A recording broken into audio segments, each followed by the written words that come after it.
तो आज मेरी और मेरी मम्मी की हो गई घमासान लड़ाई। तो हेलो फ्रेंड्स, हर हर महादेव। आज मैं और मेरी मम्मी हम दोनों सोच रहे थे कि खाने में क्या बनाएं। तो मैंने सोचा क्यों ना सूजी से कुछ टेस्टी सा बनाया जाए, लेकिन मेरी मम्मी को तो खानी थी इडली। तो हम दोनों की हो गई घमासान लड़ाई। तो हम दोनों की जब लड़ाई हो ही रही थी उतने में ही पापा आ गए, और जब उन्होंने सुना कि हम दोनों किस वजह से लड़ रहे हैं तो उन्होंने दिया हमें एक बहुत ही अच्छा आइडिया। पापा ने बोला कि जब तुम्हें सूजी का कुछ बना खाना है और जब तुम्हें सूजी की इडली खानी है तो फिर एक काम करते हैं, आज सूजी की इडली ही बना लो। तो मुझे तो ये आइडिया बहुत ही अच्छा लगा। तो मैंने और मम्मी ने डिसाइड किया कि आज हम सूजी की इडली ही बनाएंगे। तो क्या था, मैंने दुकान से जल्दी जल्दी सूजी के पैकेट ले आए और मम्मी ने इडली का सारा सामान रेडी कर लिया। लेकिन इस बार उन्होंने इडली थोड़ी अलग तरीके से बनाई। उन्होंने इडली में टमाटर, गाजर, धनिया, मिर्ची ये सब पीस कर भी डाल दिया ताकि इडली का टेस्ट और भी ज़्यादा क्रिस्पी हो। और जब वो ये बना रही थी ना, उतने ही टाइम मुझे याद आया कि आज तो मेरी कोचिंग है।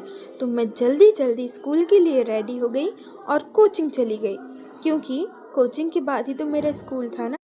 फिर जब मैं कोचिंग से वापस आई तो मैंने देखा कि मम्मी ने तो ऑलमोस्ट सारा काम कर ही लिया था। उसके बाद क्या था, मैंने बिना मम्मी की हेल्प किए अपनी हेल्प की और जाके अपनी चोटियाँ बनाने लगी। उसके बाद मैंने जब किचन में देखा तो मुझे पता चला कि मम्मी ने तो सारा काम कर ही लिया है और अब वो इडली का घना लगाने वाली हैं।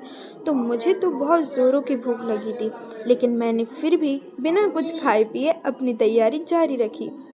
और जब इडली बन गई तो मैंने जल्दी जल्दी ब्रेकफास्ट किया और टिफ़िन लगाकर स्कूल चली गई। और जब लंच ब्रेक हुआ ना, तभी स्कूल में तो आफत ही आन पड़ी। आज स्कूल में हमने मनाया मातृ पितृ पूजन दिवस। हमने सारे शिक्षकों की पूजा की, उनकी आरती उतारी और सबका आशीर्वाद लिया। फिर जैसे ही लंच हुआ मैंने अपनी इडली का डिब्बा खोला तो पता है हम सबकी इतनी ज़्यादा लड़ाई हो गई ना, सभी ने 10-15 हाथ तो उस डिब्बे में रख ही लिए थे। इडली सबको इतनी पसंद आई कि सब बोल रहे थे कि अगली बार और लेकर आना। वैसे तो हम अपना टिफ़िन लंच के पहले ही ख़त्म कर देते हैं, लेकिन इस बार मैंने किसी को नहीं बताया था कि मैं टिफ़िन में इडली लाई हूँ, वरना सभी पहले ही खा लेते तो लंच में तो हम सब भूखे ही रह जाते। तो फ्रेंड्स, कौन कौन ऐसा करता है कि लंच ब्रेक के पहले ही अपना टिफ़िन खा ले? हमारे यहाँ तो हम सब लड़े पड़े जाते हैं।